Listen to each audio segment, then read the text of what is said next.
யார் இவன்? எதுக்கு நம்ம கிட்டயே வரல இழுக்கிறான்? இதுவும் நல்லாதான் இருக்கு.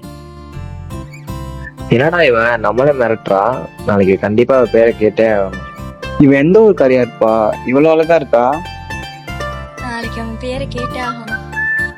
நாளைக்கு எப்படியாச்சும் அவன் பேரை கேட்டே ஆகணும்.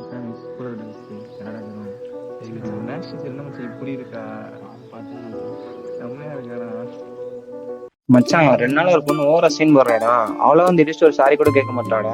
நேத்து ஸ்கூல் போகும்ல, அந்த இடத்துல சண்டே ஆயிடுச்சு. யாரா அந்த புள்ள? அதான் மச்சான், நம்ம பக்கத்து ஸ்கூலு ஆர்டி கேர்ள்ஸ் ஸ்கூலு, அந்த ஸ்கூல் தான்டா. அவளை ஏதாச்சும் பண்ணு மச்சான். சரி மச்சான் மிரட்டி விடுவோமா? சரி வா மச்சான், ஸ்கூல் வாசலுக்கே போயிடுவோம்.